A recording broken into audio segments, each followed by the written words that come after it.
Assalamualaikum warahmatullahi wabarakatuh. Halo, apa kabar anak-anak SMPN 4 Salatiga? Semoga tetap sehat dan semangat karena kalian adalah anak-anak yang hebat. Alhamdulillah kita bertemu kembali dalam pembelajaran di mata pelajaran pendidikan agama Islam. Pada kesempatan kali ini, marilah kita belajar bersama-sama mempersiapkan diri kita untuk belajar kembali materi kita selanjutnya. Nah, pada bab 3 di buku LKS kita akan mempelajari mengenai materi zakat, haji, dan umroh. Nah, pada kesempatan kali ini kita akan belajar mengenai materi zakat terlebih dahulu. Silahkan anak-anak mempersiapkan buku catatan, alat tulis, buku pendamping siswa atau yang menunjang pembelajaran. Nah, untuk siswa-siswa semuanya, mohon dicatat dan dipelajari dengan betul materi zakat pada kesempatan kali ini ya. Nah, sebelum memulai pembelajaran pada pagi hari ini, marilah kita berdoa terlebih dahulu supaya belajar pada kesempatan kali ini diberikan kemudahan dalam belajar. Nah, kita langsung mulai ya. Berdoa dimulai. Berdoa selesai. Nah, silakan anak-anak absen terlebih dahulu di kolom komentar YouTube bulan dengan format nama, kelas, dan nomor absen. Dan jangan lupa keaktifan siswa di sini juga dinilai. Gitu ya. Semangat. Nah, materi yang pertama yaitu mengenai zakat. Zakat apa sih itu zakat? Di sini zakat berasal dari bahasa Arab yaitu zaka yang berarti bersih, subur, berkembang dan suci. Nah, zakat menurut istilah dalam kitab Al-Hawi Al-Mawardi mendefinisikan zakat dengan nama pengambilan tertentu dari harta tertentu menurut sifat-sifat tertentu dan untuk diberikan kepada golongan tertentu.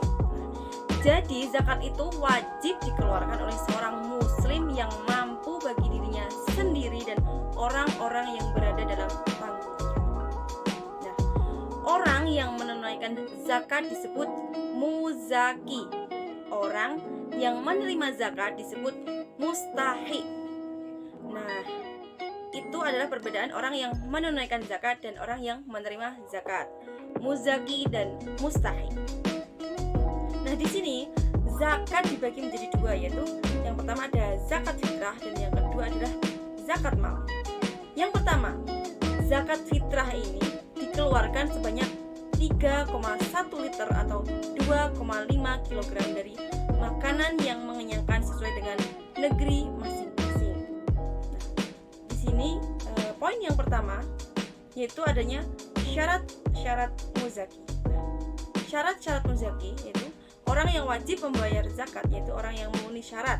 Yang pertama yaitu beragama Islam. Yang kedua, orang itu hidup pada akhir terakhir di bulan Ramadan. Yang ketiga yaitu mempunyai kelebihan harta dari keperluan makanan untuk dirinya sendiri dan untuk yang wajib dinafkahi saat hari raya Idul Fitri.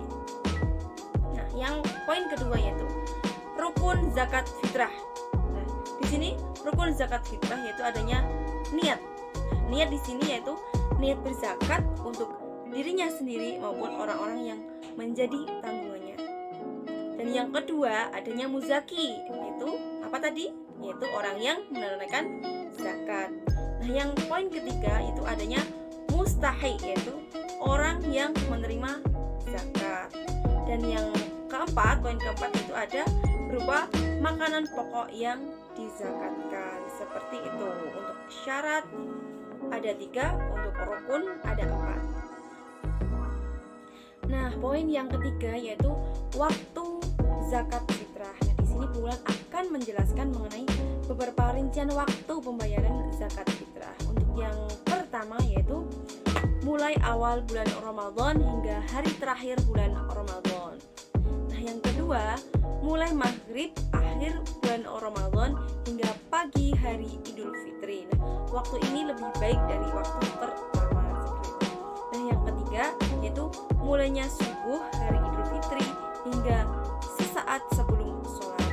Inilah waktu yang lebih utama afdol untuk melakukan pembayaran zakat fitrah.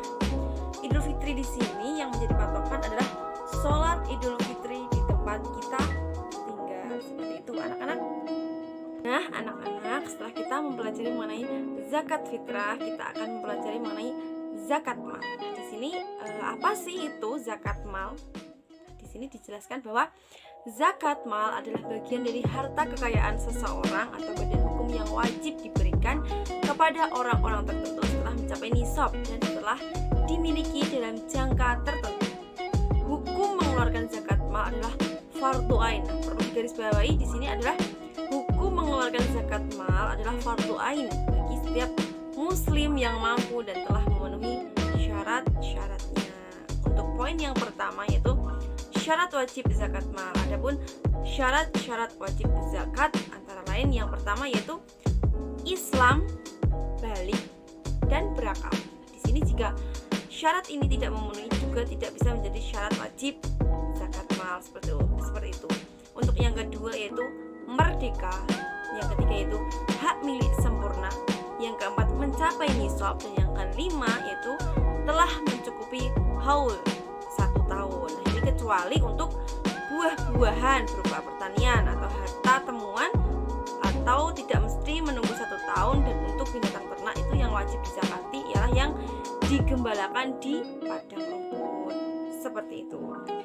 Nah, untuk poin yang kedua, Ibu Wulan akan menjelaskan harta yang wajib dizakatkan. Harta yang wajib dikeluarkan zakatnya itu antara lain yang pertama adalah emas dan perak. Nisab dari emas yaitu 20 mitskol sama dengan 93,6 gram. Itu zakatnya 2,5%.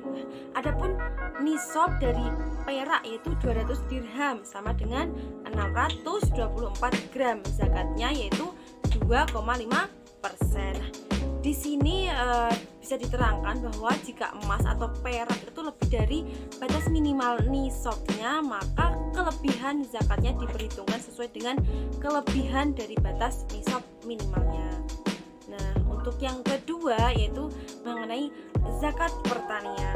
Tanaman yang wajib dizakati adalah biji-bijian yang menjadi bahan makanan pokok seperti gandum, biji gandum, jagung, padi, kedelai, dan kacang tanah.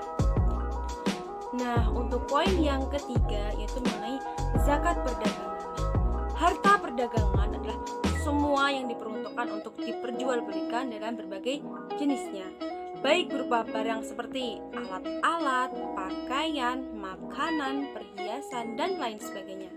Nah, nisab barang-barang perdagangan ini senilai 93,6 gram emas dengan kadar zakat yang harus dikeluarkan sebesar 2,5%.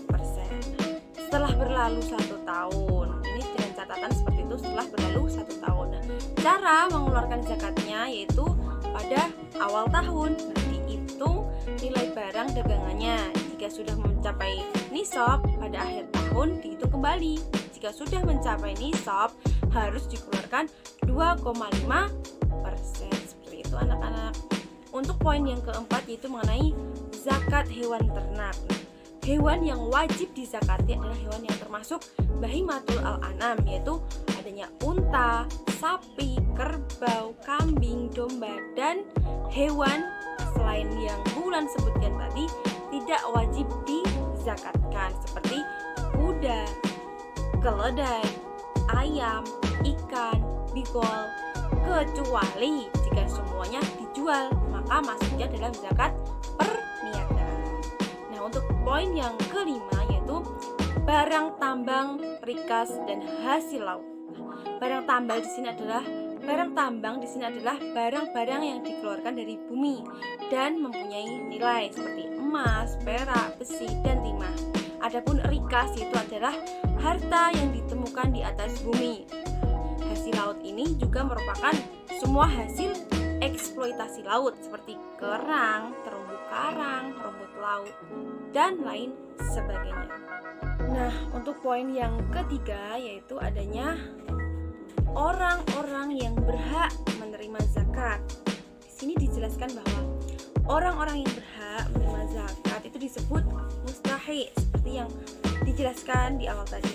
Berdasarkan Quran Surat At-Taubah ayat 60, orang yang berhak menerima zakat itu dibagi menjadi 8 golongan, yaitu sebagai berikut. Yang pertama adanya fakir, yaitu orang-orang yang tidak memiliki harta kekayaan dan tidak mempunyai penghasilan yang tetap sehingga tidak dapat mencukupi kebutuhan sehari-hari. Untuk poin yang kedua yaitu miskin. Miskin yaitu orang yang memiliki pekerjaan tetap tetapi penghasilannya tidak dapat mencukupi kebutuhan sehari-hari. Jadi bisa dibedakan ya antara fakir dan miskin. Nah, untuk poin yang ketiga yaitu amil, yaitu orang-orang yang mendapat kepercayaan untuk mengurus zakat, baik menerima maupun membagikannya, seperti itu. Nah, untuk poin yang keempat yaitu adanya mu'alaf, yaitu orang-orang yang baru masuk Islam. Di sini mereka masih memerlukan bimbingan dan pembinaan karena imannya masih bisa dikatakan masih lemah, seperti itu. Nah, untuk poin yang kelima yaitu adanya riqab, yaitu hamba sahaya yang dijanjikan oleh tuannya untuk dimerdekakan dengan menebus dirinya dengan uang atau harta tertentu. Nah, untuk yang keenam yaitu adanya gharim, yaitu orang yang berhutang tidak untuk kemaksiatan dan ia kesulitan untuk membayarnya, yaitu bisa dibantu dengan orang-orang yang bisa dimasukkan ke dalam orang-orang yang berhak menerima zakat, seperti itu. Nah, untuk yang ketujuh yaitu golongannya yaitu sabilillah, yaitu semua usaha untuk menegakkan dan menyebarluaskan agama Islam seperti pengembangan pendidikan, kesehatan, dakwah, panti asuhan dan lain sebagainya. Nah, untuk yang poin terakhir yaitu golongan terakhir yaitu Ibnu Sabil.